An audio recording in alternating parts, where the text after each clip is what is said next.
देख रहे हैं विराट न्यूज सत्य के साथ। पहले तो आप सभी मीडिया मित्रों का आज की प्रेस कॉन्फ्रेंस में स्वागत है। आज की प्रेस कॉन्फ्रेंस का जो विशेष बिंदु को लेकर जो चर्चा करनी थी उसमें ऐसा था कि पिछली प्रेस कॉन्फ्रेंस में हमने जैसे कहा था कि दादरा नगर में जो जनरल डेवलपमेंट रूल्स 2023 जो कानून बना है उसको लेकर हमने मीडिया के सामने बात रखी थी और उस कानून के तहत पूरे दादरा नगर हवेली के करीब करीब 80-90% लोगों के घर, दुकान, रूम या जो चौल बने हैं जो बिना परमिशन से जो अपनी पुश्तैनी ज़मीन पर बने हैं वो तमाम घर, दुकान, रूम इस कानून के तहत अवैध घोषित किए गए हैं, अनऑथोराइज घोषित किए गए हैं। और उस दिन हमने बात रखी थी कि भाई कई मुझे ऐसा मैसेज मिला कि भाई सिर्फ कानून ऐसा बना है, किसी भी परिवार को अब तक ऐसे हमने कोई नोटिस नहीं निकाली है, ऐसा कुछ प्रशासनिक अधिकारियों से भी फीडबैक मिल रहा था और कुछ भाजपा से जुड़े नेता भी कह रहे थे और प्रभु टोकिया अफवाह फैला रहा है और लोगों को गुमराह कर रहा है। ऐसा वर्तमान में चुने हुए जनप्रतिनिधियों का जनता के बीच में मुझे फीडबैक मिल रहे हैं और इवन पंचायत विस्तार से मुझे इस तरह से बात मिली कि नहीं प्रभु क्या जो बोल रहा है वो झूठ है, ऐसा कुछ है नहीं ऐसा। हालांकि हमने पूरे दस्तावेज दिखाए हैं, पूरी फाइल दिखाई है।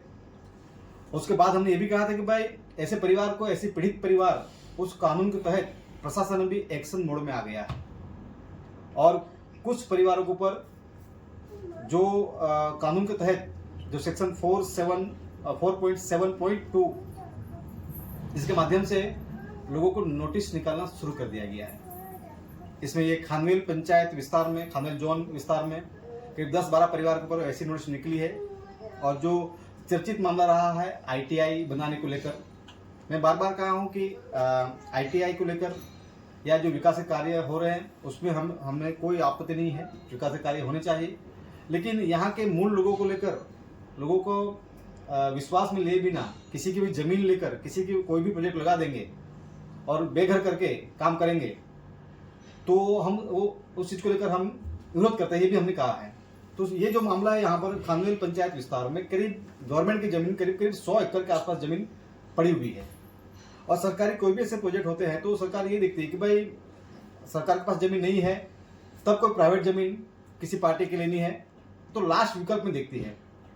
लेकिन इस मामले में उल्टा हुआ है कि आईटीआई जो प्रोजेक्ट है वो कहीं प्रोजेक्ट तो पास हुआ तो कहीं दूसरी जगह पर और उसको प्रोजेक्ट शुरू कहीं और हुआ है और बाद में ये भी सामने आया है कि अभी जो परिवार से पिछले हम कुछ समय से संपर्क में उनसे तो जो परिवार ने आरोप लगाए हैं और उनके मामले सिलवासा कोर्ट और हाई कोर्ट तक पहुंचे हैं वो मामले और प्रशासन को भी उसको लेकर प्रशासन के ऊपर भी हाई कोर्ट ने उनको सूचना भी दी हुई है। तो उसी मामलों को लेकर आज मीडिया के माध्यम से जो लोगों में जो अफवाह चल रही है कि चर्चा चल रही है कि भाई प्रभु का जो बोल रहा है वो झूठ बोल रहा है, ऐसा कुछ है नहीं है। तो आज आपके सामने हम ऐसे पीड़ित परिवार को आपके सामने लाए हैं। आप रूबरू उनसे पूछेंगे कि भाई उनके साथ क्या हुई है। वैसे ही एक जो परिवार के साथ हुआ है यहाँ पर बायजू बेन विधवा बाई है, उनसे मैं आपसे परिचित कराऊंगा। बाय आवन तो आगे आओ। बहन है, विधवा बाई है, ये अपने भाषा में ही बात करेगी, उसके बाद में इसको ऊपर आपको ये होगा। माझा बिन नोटीसचा घर तोडला, आलं ना उभं राहिलं ना, तोडफोड आखा करून टाकला, नाही मला कपडं काढायला नाही काय, आखा तोडला आणि मामलेदार सांगायचं तू तर भिक्षे मागत हिंडशील असा, रोडवर तू कटोरी घेऊन भिक्षे मागशील. तर मी बोललो त्याला हो मी मागीन चालेल असा. मग त्याने अजून मला नोकरीवर जात तू नोकरीवरून काढून टाकला. 5 महिना झाला.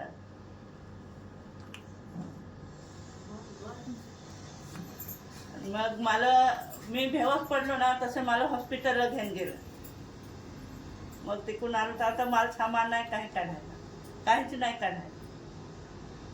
मग मुलाला गॅस भरायला जात होता तर मुलाला पण नाही गॅस भरून दिला. त्याच्यासमोर मामलतदारने बसवून ठेवला असा काय गॅस भरायचा नाही. तळहाटी पण सांगायचा काय तुला गॅस भरायचाच नाही असा. मग आम्ही आज करून खाऊ कसं असा. एक रूम दिलेली होती सरकारी, ती पण तोडफोड त्यांनी केली आणि पोलीस स्टेशन घेऊन गेलं. मला माझे उचलं, माझे पोसायला तर आम्हाला 5 वागे सोडला. पोसायला आहे तर दुसरे दिवस 5 वागे 5:30 वागे सोडला. थोडेक वर्षापासून तर तुम्ही राहत होते स्नेकर आम्ही तसं बहु वर्षामध्ये झाले. थोडेक पिढीपासून अंदाज कोणीकडे झाले 20-15 वर्षा. माझी 3 घरं तोडली ना, तठून असा तर एक घर आता तोडला ना की झाले 30 वर्ष आम्हाला. जमीन में मुआवजा मिळो तुमने? काहीच नाही दिलं आम्हाला आजपर्यंत. मला काही नाही दिलं. आम्ही ज्याचं ऑफिसवर तसं सांगत काय तुला मिळा ह्याचा, पण आम्हाला काहीच नाही मिळालं. आम्ही आता माटेत राहतो ह्याचा. अजून तरी माटेत दोन्ही चेहरे बाजूला माझा ना खड्डा खणून टाकला आणि मी त्याच्या माटेत पडून राहिला अजून. तो थोड़ा सा मैं ब्रीफ दे दूं. ये बायजू बहन है, इनका ऐसा कहना है कि जो ITI बन रही है उसके बाजू में उनकी ज़मीन थी, उनको नोटिस नहीं दिया गया. एक्वायर की कोई जो प्रक्रिया होती है वो नहीं की गई. अभी तक इनको जो मुआवजा देना होता है 2013 के एक्ट के तहत वो अभी तक नहीं दिया गया है. ये मामला हाईकोर्ट की संज्ञान में है. हाईकोर्ट ने दादनगर प्रशासन के ऊपर सख्त सूचना दी है कि ज़मीन लेनी है तो जो एक्वायर की प्रक्रिया प्रोसेस होती है उसके माध्यम से ही लो. और उसके ऊपर हाईकोर्ट ने जिन अधिकारियों ने ऐसा कुछ किया है उनके ऊपर इंक्वायरी भी करने के लिए बोला है. साथ में घर तो तोड़ दिया है, मुआवजा तो नहीं दिया है. इनको रहने के लिए घर दिया था वो भी तोड़ दिया है. आज ये लोग मंडप बनाकर रह रहे हैं खेत में. साथ में ये भी है जहाँ ये स्कूल में नौकरी करती थी वहाँ से भी उसको निकाल दिया गया है. अभी इनके पास नहीं पैसा है, नहीं घर है, विधवा बाई है. तो इस तरह से जो प्रशासन कर रहा है और पंचायत वगैरह इसमें इनको इस परिवार को कोई कहीं से कोई सपोर्ट और सहयोग नहीं मिल रहा है. ये पीड़ित परिवार बहुत ही दुखी है और बहुत ही आहत है कि हम जाए तो कहाँ जाए. नहीं कानूनी सहायता के लिए नहीं इनके पास पैसा है, नहीं घर है, नहीं कोई सहयोग है. विधवा है, जो नौकरी थी वो नौकरी भी छीन ली गई है. तो ये एक मामला ये सामने आया है. दूसरा परिवार है, इनका ही दूसरा परिवार है जो दूसरे भी जमीन लेने के लिए जो कोशिश की जा रही है. वैसा एक बासरा परिवार है, वो भी उनको भी आप सुन लीजिए एक बार. तुमचं नाव सांगा नाही का? સર સૌથી પહેલાં તો તમારો આભાર વ્યક્ત કરું છું. મારું નામ રામજી ભસરા રહેવાન ખાનવેલ છે. અને સર હવે જાન્યુઆરી 2024થી અમારે ત્યાં ITI કોલેજ બનાવવા માટે અમને પ્રતાડિત કરવામાં આવે છે. અમારા ઘરથી અડધા કિલોમીટર ત્યાં હાલમાં ITI કોલેજ ચાલુ છે. ત્યાં જ પ્રોજેક્ટ લોકો બનાવતા જમીન એના માટે ફાળવેલી બી છે 10 એકર. તેમ છતાં અમારે ત્યાં આવીને જબરજસ્તી એ લોકો કરે અને ધાક ધમકી આપે, ઓફિસ પર બોલાવીને ધમકી આપે. અમને બોલવા જ નહીં દેતા. ખૂબ હેરાન કરે છે. મામલતદાર તો અહીં સુધી બોલે કે તમારે જ્યાં જવાનું હોય તો જાઓ, કે મરવાને તો મરો એમ કે મારે નહીં જોવાનું. તો સર તમે જગ્યા લઈ અમે ક્યાં જવાના? કેમ કે સરકાર પાસે જગ્યા નહીં મળે એટલે તો અમારી લઈએ એમ કે. અને સરકાર પાસે જગ્યા અવેલેબલ છે તેમ છતાં હેરાન પરેશાન કરે છે. અમને બોલવાનો ચાન્સ આપે, બોલો તમારે શું કહો. તો સર અમારી પાસે જગ્યા આટલી છે એટલે જગ્યા નથી આપવાના. તારાથી બોલાવી તમે બોલવાનું છે હજી? સર આટલું જવાબ જગ્યા નથી આપવાનું તો નથી આપવાના, હવે જગ્યા નહીં મળે. હવે હું બોલા, તમે બોલતા નહીં. અને પછી વચ્ચે અમે બોલ્યા, તને કીધું ને બોલવાનું નહીં. એટલે અમને સંવિધાનમાં એ બાબા સાહેબે લખેલું છે કે બોલવાનો અધિકાર નથી એવું લખેલું છે. જીવન જીવવાનો અધિકાર નથી એવું લખેલું છે. શું ઘર વસવાનો અધિકાર નથી અમને? ઘર તોડી નાખવાની ધમકી આપે છે. નોટિસ ચોંટાડી ગયા. સવારે 2 જણા આવે, બપોર પછી 10-15 જણા આવે પોલીસ સાથે આખો કાફલો. રોજ હમણાં તો ફેબ્રુઆરીથી હેરાન કરી નાખ્યા છે અમને. ચેનથી ઊંઘી નથી આવતી, ખાવાનું નથી ભાવતું એવું કરી નાખ્યું છે અમને. એટલું તંત્ર બેકાર છે. कितने सदस्य हैं आपके परिवार में? 16 जણા છે અને અમે 100 વર્ષ પહેલાથી મારા બાપુજી રહેતા હતા. तो घर पीढ़ी ये इनका दुख दर्द है. ये मामला अभी इनको जो घर तोड़ने का जो नोटिस है 3-4 नोटिस इश्यू हो चुके हैं और फाइनल जजमेंट दिया गया है घर तोड़ने को उनको। ये मामला अभी सिलवासा कोर्ट और हाई कोर्ट में विचाराधीन है। अपने लेवल पे कोशिश कर रहे हैं यहाँ पर। तो इस तरह से यहाँ के जो मूल आदिवासी समाज के साथ या स्थानीय समाज के साथ या जिन्होंने जो अपनी पुश्तैनी जमीन पर जो घर बनाए हैं, इस तरह से प्रशासन इस लेवल पर, इस स्तर पर जाकर प्रताड़ित किया जा रहा है। दुख की बात यह है कि आज दादरा नगर हवेली बाहुल्य आदिवासी विस्तार है। 220 पंचायत में जो सरपंच है वो आदिवासी है, जिला सदस्य है वो आदिवासी है, नगर पालिका विस्तार में भी जो स्थानीय समाज है, इवन सांसद भी आदिवासी समाज से है। यानी 100% यहाँ पर चुने हुए जनप्रतिनिधि आदिवासी, बावजूद एक आदिवासी समाज के परिवार के साथ इस तरह से प्रशासन तानाशाही और मनमानी भरे से प्रताड़ित किया जा रहा है। ये बहुत दुख की बात है। अभी मैं देख रहा था कि भाई उन्होंने जिला पंचायत में बहुत सारी साधारण बैठक की गई और बहुत सारे प्रस्ताव लाए गए। तो आपके माध्यम से हम ये भी जानना चाहते हैं कि भैया ये जो 2023 जो जनरल डेवलपमेंट रूल्स 2023 में लाया गया है, इस काले कानून के खिलाफ इसका प्रस्ताव लाया गया है कि नहीं? और ये भी आपके चैनल के माध्यम से हम ये भी जानना चाह रहे हैं कि भाई ये जो जब ये कानून बना तब यही सांसद थी, 2023 में बना, यही जिला पंचायत थी, यही नगर पालिका थी। तब ये जब काला कानून बनाया जा रहा था, एक साइड आप ये देख रहे हैं, एक साइड सरकारी जमीनों पर प्रधानमंत्री आवास योजना के तहत घर बनाकर लोगों को जो रोजी रोटी कमाने आए वर्ग आए हैं उनको यहाँ पर मालिक बनाया जा रहा है, फ्लैट का मालिक बनाया जा रहा है। और यहाँ के जो मूल लोग हैं, जो सुप्रीम कोर्ट के लिए इतिहास गवाह के जो इस देश के जो मूल वर्ग है, जो मूल बीज आदिवासी समाज, आज वो पुश्तैनी जमीन पर वो जो घर बना कर रहे हैं, वो घर आज आजादी से पहले से भी जो कुछ घर तो ऐसे बने हैं, वो आज 2023 में कानून बनाकर ये कह रहे हैं कि आपका जितने भी जो घर और दुकान जो अब तक बने हैं वो अवैध है, वो अनऑथराइज है। मतलब ये तो ऐसी बात हुई कि भाई कोई 20-25 साल पहले एमबीबीएस करके आया हुआ डॉक्टर और अचानक से एक ऐसा हमारी सरकार कानून लेके आते कि भाई जो 2080 में जो एमबीबीएस डॉक्टर बना है वो डॉक्टर सभी अभी उनकी जो डिग्रियां हैं वो अवैध है, वो अनऑथराइज है, तो क्या वो डॉक्टर नहीं रहेगा? तो ये जो कानून बना है, ये जो इनके हमारे चुने हुए जनप्रतिनिधियों की सहमति से बनाया गया है। कानून तो बना है और वो कानून उसका अभी अमल करना शुरू कर दिया है। और अधिकारी ये कह रहे हैं कि भाई ये तो शुरुआत हो चुकी है। आने वाले समय में 220 पंचायत और नगर पालिका विस्तार में तमाम लोगों को घर हम इस तरह से ऐसी नोटिस बजाकर हम हर किसी घर तोड़ेंगे। जब इस परिवार ने ये भी कहा कि भाई सिर्फ हमारा है क्यों, मुझे अभी ये भी जानकारी मिली कि भाई करीब 9-10 लोगों को ऐसी नोटिस दी गई है, तो उनको ऊपर इस तरह से नोटिस चिपकाई नहीं गई है, तो फिर यही परिवार क्यों? ये बड़ा सवाल आ रहा है जो लेकर कि भाई जो 9-10 लोग जो बने उनको ऐसा कहा जाए कि भाई आप लोग जो डिमोलिशन कुछ हुआ है उसको दोबारा बनाओ, उसको घर बनाने दिया जा रहा है वहां पर, और इस परिवार को घर तोड़ने के लिए नोटिस की जा रही है। तो कानून दो व्यवस्था है यहाँ पर। एक के लिए आप कर घर तोड़ने के लिए पूरे ताम झाम से सिस्टम लगी हुई है, और एक साइड कह रहे हैं कि भाई आप बनाओ। तो ये कैसा न्याय? आपके चैनल के माध्यम से आज इनकी आवाज बनने के लिए मुझे यही इसलिए मैं ये बात कर रहा हूँ आज कि ये परिवार बहुत दुख में है। कई लोगों में क्या साहब हम लोग अब जाए तो कहाँ जाए, नहीं पैसा है हमारे पास, हम पिछले 1 साल से हम परेशान हो चुके हैं। ये भी बायजू में जिसे हम देखा वो विधवा बाय है, कहाँ जाए, किस स्पेस में जाएंगे? और कोई यहाँ पर कोई समर्थन सपोर्ट देने की बात तो दूर रही, यहाँ उनको कोई सुन लेने वाला तक नहीं है। तो आज आपके माध्यम से यही ये दादरा नगर जनता से मैं कहना चाहूंगा कि ये आज इनकी बारी है, कल आने वाले समय में सबकी बारी होगी। इसलिए जो चुने हुए जनप्रतिनिधि है वो तो अधिकारियों के तलवे चाट रहे हैं, वो या जहां भी वो पार्टी पक्ष से गुलाम बनकर बैठ गए हैं, और जहां जनता के हक अधिकार आवाज करने चाहे वो नहीं कर रहे हैं।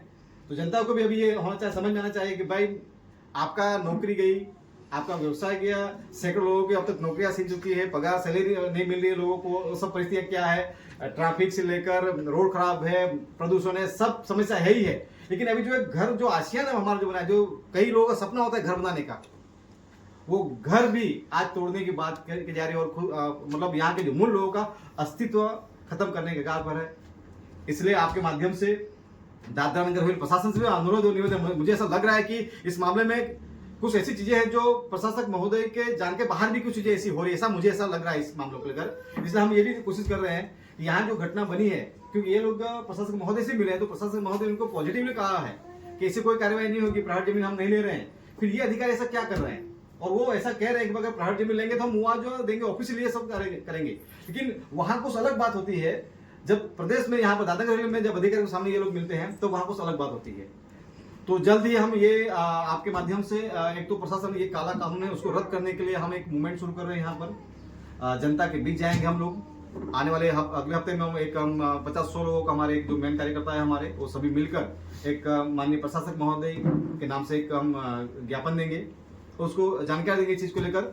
और दादागिरी में विशेष में आदिवासी समाज को लेकर संरक्षण की जो जिम्मेदारी होती है एज ए संवैधानिक, तो माननीय प्रशासक महोदय की होती है, तो हम उनको वहां गुहार लगाएंगे। साथ ही आने वाले समय में ये काले कानून को रद्द करने को लेकर हम 20 पंचायत और नगर पालिका में डोर टू डोर अभियान शुरू कर रहे हैं। यहाँ पर लोगों का साइन लेकर इसका विरोध करेंगे और आने वाले समय में जल्द ही हम बड़ा जन आंदोलन इस काले कानून को रद्द करने के लिए करेंगे। क्या पीड़ित परिवार दादरा नगर हवेली प्रशासन के किसी वरिष्ठ अधिकारी, कलेक्टर या किसी अधिकारी के यहाँ गया, अपनी बात गुहार लगाई अपना? अब तक जो मेरे पास दस्तावेज आए हैं, तमाम प्रकार के जो प्रक्रिया प्रोसेस हुए हैं वो हाईकोर्ट भी के संज्ञान में सारी चीजें हैं और हाईकोर्ट ने भी इस चीज को लेकर दखल ली हुई है। हाईकोर्ट में शायद एक 22 तारीख को और एक सिलवासा कोर्ट में मामला अभी पेंडिंग पड़ा है। अभी शायद ये 2-3 दिनों में उसका सामने आए। तो अब सभी अधिकारी इस मामले को लेकर अवगत है, ध्यान में है। और कई ऐसी जो जमीन लेने की जो प्रक्रिया होती है, जो प्रक्रिया होती है, उसमें उनसे चूक भी हुई है। एसआई रिपोर्ट बनाया, वो एसआई रिपोर्ट भी गलत बनाया है। तो बहुत सारी चीजें सामने त्रुटियां जो होती है वो सामने आई हुई है और उसको हाईकोर्ट के संज्ञान में चीजें आई हुई है। तो क्या कांग्रेस पार्टी ये कहना चाहती है कि दाना प्रशासन मनमानी कर रहा है आदिवासी समाज के साथ, साथ में जो यहाँ चुने प्रतिनिधि भी उनके साथ जो है दे रहे हैं प्रशासन का? बिल्कुल, Dadra Nagar Haveli as a Congress leader, as a समाज के एक जागरूक युवा के तौर पर मैं आरोप नहीं लगा रहा हूँ, तथ्य के साथ कह रहा हूँ कि ये जो काला कानून बना है वो बीजेपी सांसद, जिला पंचायत, नगर पालिका के चुने हुए तमाम जनप्रतिनिधि और भाजपा के नेताओं ने मिलकर, अधिकारियों के साथ मिलकर ये काला कानून बनाया है। और प्रदेश के जो मूल लोग हैं, जो वर्षों से यहाँ स्थायी लोग हैं, उनका अस्तित्व खत्म करने के लिए इस तरह से काला कानून बनाया गया है। इससे नुकसान जो आप कह रहे हैं, ये खानवेल सिर्फ आईटीआई की बात है या पूरे प्रदेश में कोई चाल है या कोई दुकान है या किसी का घर है, किसको नुकसान, किसको ये मतलब रूल क्या बोलता क्या है ऐसा? ये जो रूल बताएगा कि भाई अब तक जितने भी जो घर और दुकान बने हैं प्रशासन की, टाउन प्लानिंग की सहमति के बिना, अथॉरिटी के बिना, जितने भी जो घर और दुकान और रूम चौल बने हैं वो तमाम अनऑथराइज है। यानी 80-90% लोग इस काले कानून से प्रभावित होंगे। किसी प्रशासन किसी का भी कभी भी किसी के ऊपर भी नोटिस निकालकर किसी का भी घर तोड़ सकता है, रूम तोड़ सकता है, चौल है जो भी उसका वो तोड़ सकता है। उसको दस्तावेज मांगा जाएगा कि भाई आपने ये जो घर बनाया है आपकी जमीन पर, तो उसकी परमिशन ली है क्या? तो हम आपके माध्यम से ये भी कह रहे हैं कि भाई बहुत से दादागिरी हवेली में अगर खानवेल की बात करते हैं तो जो खानवेल पुलिस स्टेशन जो बना है क्या वो ऑथराइज है? जिस खानवेल में जिस जो मामलदार है, आरडीसी या कलेक्टर जो जहां बैठते हैं वहां पर क्या वो जो कार्यालय है क्या वो ऑथराइज है? तो फिर हमें वो भी देखना पड़ेगा कि दादागिरी कितने जो गवर्नमेंट में जो अभी जो 20 पंचायत में जो अभी ग्राम पंचायत बने क्या वो ऑथराइज है? क्या वो गाइडलाइन के तहत वो परमिशन से सारी चीजें की गई है?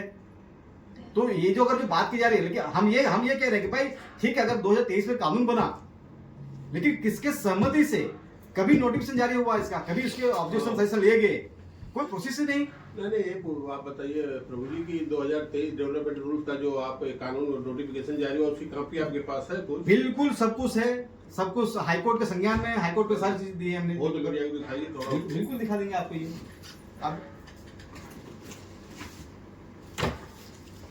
अब तक नोटिस बजाए गई ये सब नोटिस ही है। ये एसआई रिपोर्ट है जो गलत रिपोर्ट बनाया है। नहीं, रिपोर्ट नहीं, आप हाँ, वो दिखा रहा आपको। 2023 डेवलपमेंट जिसको ये नकार रहा है प्रशासन के, ऐसा कुछ नहीं आया, जनप्रतिनिधि नकार रहे हैं, तो उसका थोड़ा क्लियरेशन होना चाहिए।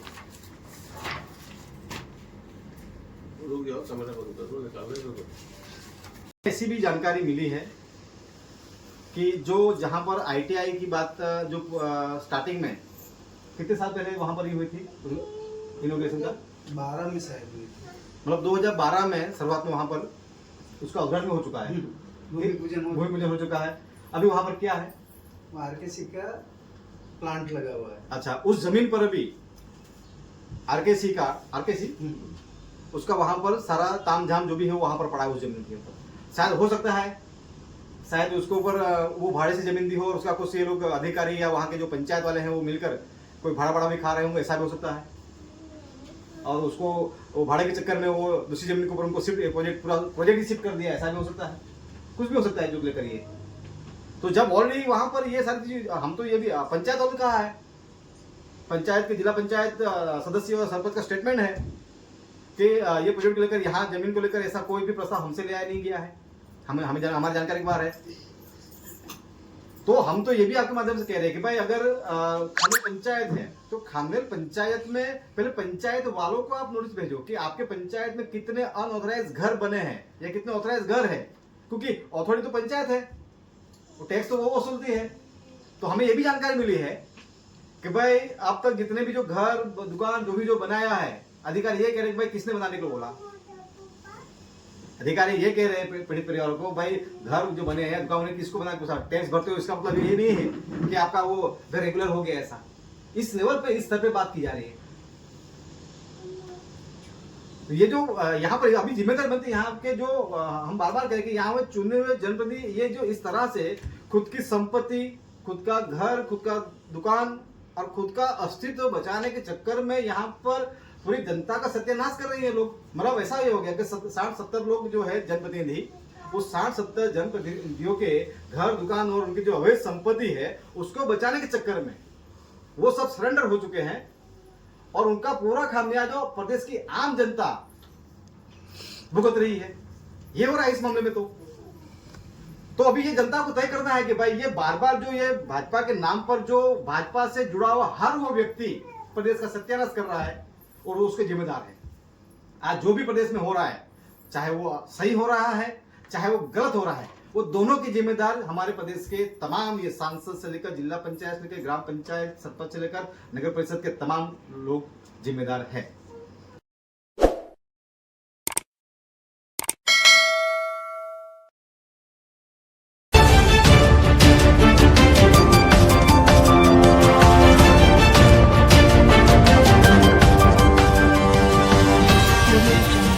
आप देख रहे हैं विराट न्यूज सत्य के साथ।